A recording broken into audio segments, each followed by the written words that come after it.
Did I change my name? I did. All right, so if you're listening to this, that's not appropriate. But if you're watching down in the corner, it said Michelle Rowcliffe before that because she's our executive director. I'm Bud Copeland. Welcome to our check-in with Chalmers. It's the middle of the summer, and for those of you watching, I'm joined again by Carissa Chipman, familiar face. Hello, Carissa. And there's a face not here, but we'll be talking to her sooner than later. We talked to her at the beginning of the summer. Katie Johnson is on the road here in Maine. Is this true, Carissa? Are the sightings and what we hear on the Twitter sphere correct? She is here. She arrived to the busy Portland International Airport this week and is Bustling in Portland Maine for the International. week visiting summer camps in Maine. Well, not even just Maine, New England.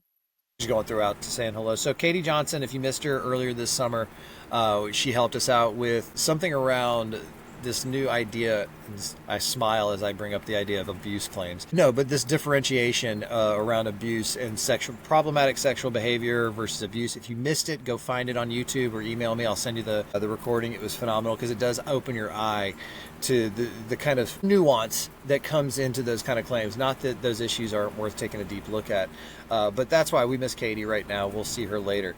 Katie aside, how are you, Carissa? How has your summer been? It's been going great. You know, we've had a hot summer in Maine.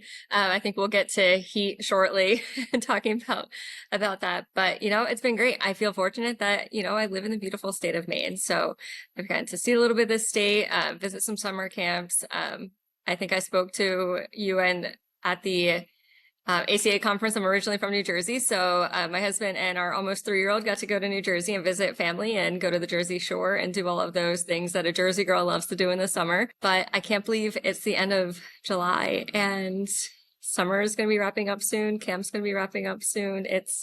I love this. I love this time of year. I love seeing camps in action. It's definitely bittersweet when September is so close. Or it There's an feels. We old have adage. another 30 days. I don't want to be doom and gloom. We have a whole other month, but We do it have a flies whole other by. month, but in the world of camping, they say the days are long, the weeks are short. You blink, and it's going to be Labor Day.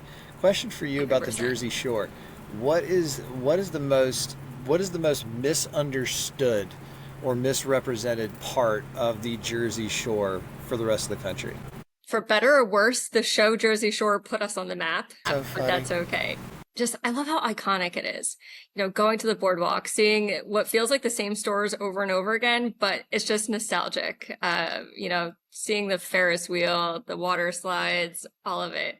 Uh, Going to Wildwood and seeing that it seems like it's a mile from the boardwalk to the ocean. I love all of it. Love all of it. What you're getting at is a classic identity. It is quote unquote Americana, as some of the people would say, mostly nerds. I'm just kidding. We love the nerds. I'm a nerd myself.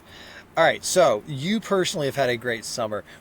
You've been out and about? We've been out and about, and let's share that real quick from a kind of a high level. You know, what are you seeing? What are you hearing? And thanks for letting me. I'll go first.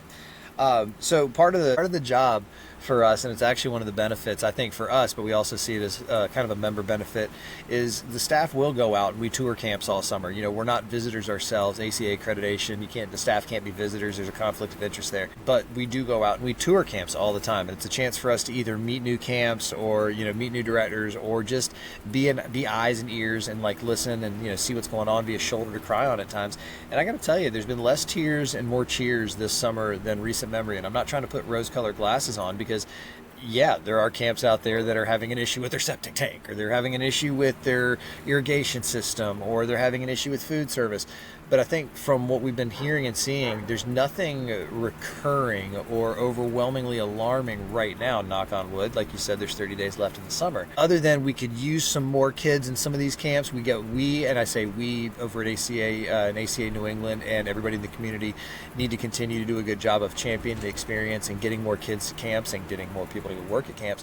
But outside of that, there's not a lot that's alarming or showing up out there. I think you mentioned it earlier. You teased it. Kind of the heat is the big thing that we've been seeing folks either need reminders or help with. But I don't like to say no news is good news because there's plenty of things happening, and we've gotten a ton of engagement with camps. And thank you to the camps who reach out in moments of need or just like, hey, can I talk at you for 5 minutes? I don't want anybody to say a word. You got it. Go.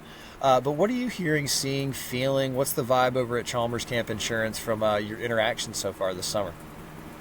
I think I want to knock on every single piece of wood in our office right now.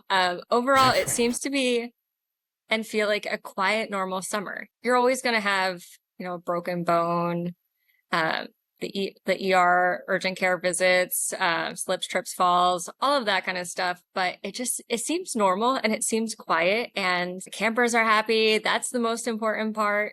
Having a great time, making the memories. Heat has been in a conversation at probably every single camp that myself and our team has visited. It's been one heck of a hot summer in New England. So we're having, thankfully, conversations, not claims, of just about the impact of the heat in the camp environment. We're seeing a lot more cooling stations set up, whether that be, the dining hall, or, making sure that staff have that cool place to go to, whether it be staff housing or a staff lounge. Because, I mean, let's be honest, every single employee performs their best when they're, comfortable, well rested. So really making sure that they have that space to kind of cool down, recharge, and, be able to show up as at their best for the campers and the staff. And even 100%. adjusting schedules as well. We all know that afternoons are the hottest. So maybe not the time to play soccer. Maybe if you're a sports camp, some of the high endurance sessions, you should be moving to the morning or the afternoon or late afternoon, and making sure that campers have plenty of lake time, swimming time. It was funny. It was like what seemed like one of the hottest days of the summer so far. Katie and I were visiting a camp, and there were so many campers that did not want to go swimming. And as we were like standing there talking about risk management in the heat, trying to find a shade, and we're like, why don't these campers want to go swimming? So even just, maybe trying to get that gentle nudge to, you sure you don't want to go swimming? And trying to get them to cool down little bit, but kids will be kids, 100%. But that's For been your one of safety and my one of the sanity, get in the conversations. water, Yeah. Junior. We need everybody just to take a breath and get in there. And God love the waterfront folks, because this is like you said, when it's hot like this, I always think about my one of my closest friends, actually two of my closest friends. They're married, are waterfront directors at a camp up in the Northeast, up here in New England. And on hot days like this, I was the athletics director back in the day. So on days like this, there would be, to your point, sometimes we would wake up at 6:30 in the morning. The team gets together and goes, all right, we're scrapping the morning activities. We're going to move this big activity from the afternoon to the morning so we can all be on the waterfront after lunch. And everybody celebrates, and you see the waterfront directors kind of look at each other, and like it's like go time, because they have to start doing the math. All right, how many lifeguards do we have? Like, okay, they're all going to want a bumper tube, and then we're going to want to go to this, that, the other. And so, it's never a dull moment in the summer camp. I think we keep saying, knock on wood, it's quiet right now. Quiet's good. Camp is I joke when I kind of joke, it's real, but when I talk to, anybody outside of our industry, I go, every camp operates in this bubble. And it's cliche and it's true. Our product is quaint. Our product is simple. Send us your kids. We'll send them home happy and healthy and with friends and memories. But what it takes to get all that done, again, camp directors are like ducks. Everything on the top of the surface is cool, calm, and collected, but those legs are constantly spinning, whether to move forward or just to stay awake. But heat is the I will take heat, because I think we can adjust to the heat better than the rain, but that's just my personal opinion. I was going to say, just like camp directors can adapt quickly to rain, they can adapt quickly to heat. Joke. All right, there's something you mentioned before because we're going to do this again in a couple weeks. We're going to get Katie on the horn to see what she's been hearing and seeing. I know that she also maybe gets to get out to a handful more camps than we do, so perhaps she'll have a wider angle lens to say, yeah, this is what we're sussing out. But you mentioned something before we got on that I thought was both, it's kind of one of those, you're a wonk or a dork when things like this excite you. Workers' comp. Or you said it. You were like, yeah. Before we get off, I do want to send a reminder out there, and I kind of laughed it off, like, okay, whatever. But then I reaffirmed it. Yeah, like, hey, folks, and I'm gonna let Carissa do the official one. But my take on it is, if you've got that thing, that workers' comp, whether workers' comp specifically, if you got that paperwork, that form for your insurance company or anybody, get it in. Get it in now. Get it in the moment. Please get it in sooner than later so that these folks can do what they need to do, especially on something like workers' comp where timeliness matters. Exactly. Workers' comp is one of those coverages where, there are state laws for timely reporting. So refer to your insurance policy, your specific state regulations, and just make sure that you're getting it in a timely manner. And also reach out to your insurance company or your broker to make sure that, you're giving them all the information that they need as well, because we all know that camp staff they're busy, and you don't want to deal with a follow-up call if you don't have to. So it never hurts, if you're unsure of what information you need to provide to, pick up the phone and just call so that way you can make sure that all of the relevant information is being transposed to the correct people.